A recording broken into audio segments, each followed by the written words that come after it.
नमस्कार दोस्तों, स्वागत है आपका मेरे YouTube चैनल आर के भक्ति में।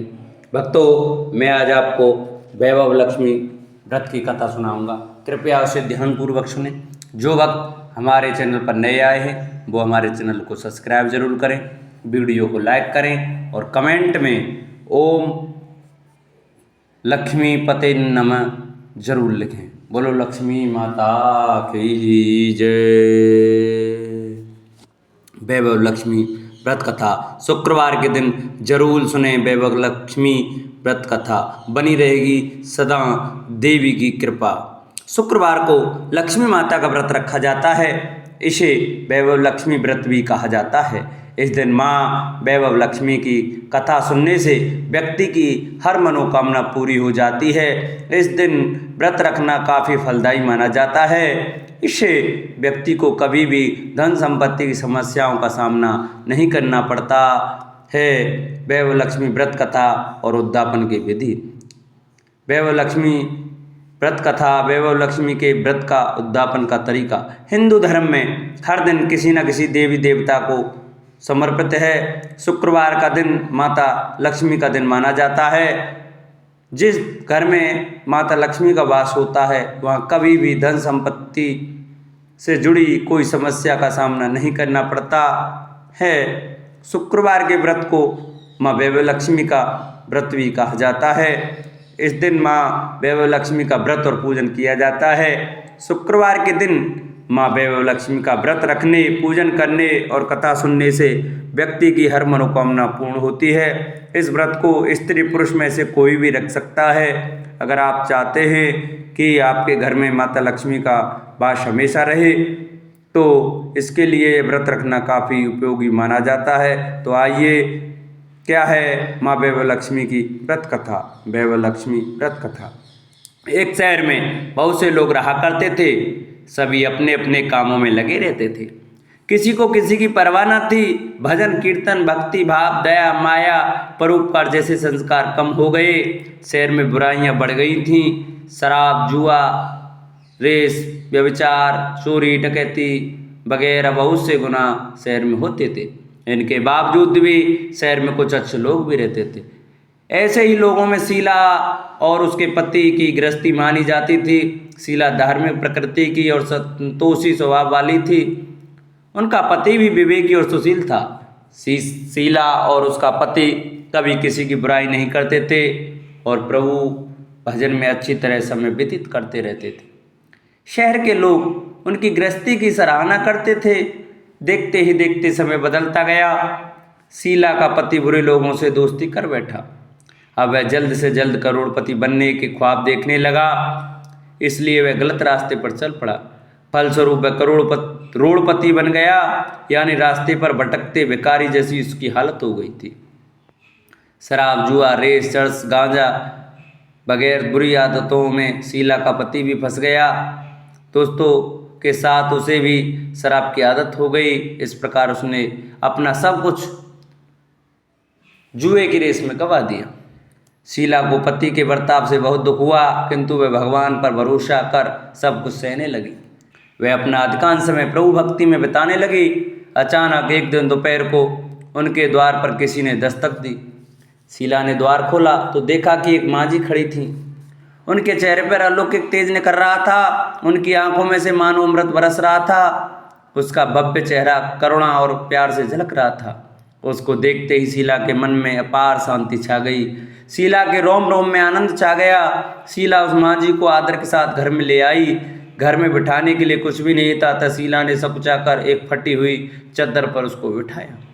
मांझी बोली, क्यों शीला, मुझे पहचाना नहीं? हर शुक्रवार को लक्ष्मी जी के मंदिर में भजन कीर्तन के समय में भी वहाँ आती हूँ। इसके बावजूद शीला कुछ नहीं समझ पा रही थी। फिर मांझी बोली, तुम बहुत दिनों से मंदिर नहीं आई, अतः मैं तुमसे मिलने चली आई। मांझी के प्रति प्रेम भरे शब्दों से शीला का हृदय पिघल गया। उसकी आंखों में आंसू आ गए और वह बिलक बिलक कर रोने लगी। मांझी ने कहा, बेटी, सुख और दुख तो धूप और छांव जैसे होते हैं। धैर्य रखो बेटी, मुझे तेरी सारी परेशानी बता। मांझी के व्यवहार से शीला को काफ़ी संबल मिला और सुख की आस में उसने माँ जी को अपनी सारी कहानी कह सुनाई। कहानी सुनकर माँ जी ने कहा, कर्म की गति न्यारी होती है, हर इंसान को अपने कर्म भुगतने ही पड़ते हैं, इसलिए तू चिंता मत कर। अब तू कर्म भुगत चुकी है, अब तुम्हारे सुख के दिन अवश्य आएंगे। तू तो माँ लक्ष्मी जी की भक्त है। माँ लक्ष्मी जी तो प्रेम और करुणा के अवतार हैं, वे अपने भक्तों पर हमेशा ममता रखती हैं, इसलिए तू धैर्य रखकर माँ लक्ष्मी जी का व्रत कर, इससे सब कुछ ठीक हो जाएगा। शीला के पूछने पर माँ जी ने उसे व्रत की सारी विधि भी बताई। माँ जी ने कहा, बेटी माँ लक्ष्मी जी का व्रत बहुत सरल है, उसे वरद लक्ष्मी व्रत या वैभव लक्ष्मी व्रत कहा जाता है। यह व्रत करने वाले की सभी मनोकामना पूर्ण होती हैं, वह सुख संपत्ति और यश प्राप्त करता है। शीला यह सुनकर आनंदित हो गई। शीला ने संकल्प करके आंखें खोली तो सामने कोई न था। वह विस्मित हो गई कि माँ जी कहाँ गई। शीला को तत्काल यह समझते देर नहीं लगी कि माँ जी और कोई नहीं, साक्षात लक्ष्मी जी ही थी। दूसरे दिन शुक्रवार था। सवेरे स्नान करके स्वच्छ कपड़े पहनकर शीला ने माँ जी द्वारा बताई गई विधि से पूरे मन से व्रत किया। आखिर में प्रसाद वितरण हुआ। यह प्रसाद पहले पति को खिलाया। प्रसाद खाते ही पति के स्वभाव में फर्क पड़ गया। उस दिन उसने शीला को मारा नहीं, सताया भी नहीं। शीला को बहुत आनंद हुआ। उनके मन में वैभव लक्ष्मी व्रत के लिए श्रद्धा बढ़ गई। शीला ने पूर्ण श्रद्धा भक्ति से 21 शुक्रवार तक वैभव लक्ष्मी व्रत किया। 21वें शुक्रवार को माँ जी के कहे मुताबिक उद्यापन कर के 7 स्त्रियों को वैभव लक्ष्मी व्रत की 7 पुस्तकें उपहार में दी। फिर माता जी के धनलक्ष्मी स्वरूप की छवि को वंदन करके भाव से मन ही मन प्रार्थना करने लगी, हे माँ धनलक्ष्मी, मैंने आपका वैभव लक्ष्मी व्रत करने की मन्नत मांगी थी, वह व्रत आज पूर्ण किया है। हे माँ, मेरी हर विपत्ति दूर करो, हमारा सबका कल्याण करो। जिसे संतान न हो उसे संतान देना, सौभाग्यवती स्त्री का सौभाग्य अखंड रखना, कुंवारी लड़की को मन भावन पति देना। जो आपका यह चमत्कारी वैभव लक्ष्मी व्रत करे उनकी सब विपत्ति दूर करना, सभी को सुखी करना। हे माँ, आपकी महिमा अपार है। ऐसा बोलकर लक्ष्मी जी के धन लक्ष्मी स्वरूप की छवि को प्रणाम किया। व्रत के प्रभाव से शीला का पति अच्छा आदमी बन गया और कड़ी मेहनत करके व्यवसाय करने लगा। उसने तुरंत शीला के गिरवी रख के गहने छुड़ा लिए। घर में धन की सी बाढ़ आ गई।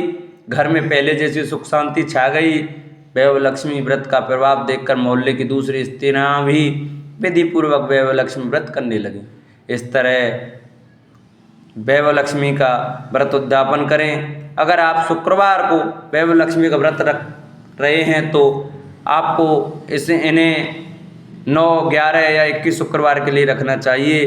अंतिम शुक्रवार के दिन इस व्रत का उद्यापन करना चाहिए। उद्यापन के दिन व्यक्ति को वैभव लक्ष्मी की पूजा करने के बाद 7 से 9 कन्याओं को खीर और पूरी खिलानी चाहिए। इसके बाद सभी कन्याओं को वैभव लक्ष्मी व्रत की पुस्तक और केले का प्रसाद देकर विदा करना चाहिए। इसके बाद खुद भी इस प्रसाद को ग्रहण करना चाहिए। बोलो वैभव लक्ष्मी माते की जय। जिन भक्तों को हमारी वीडियो अच्छी लगी हो वो हमारी वीडियो को ज़्यादा से ज़्यादा शेयर करें, चैनल को सब्सक्राइब करें, वीडियो को लाइक करें और कमेंट में ओम लक्ष्मी माता की जय लिखना न भूलें।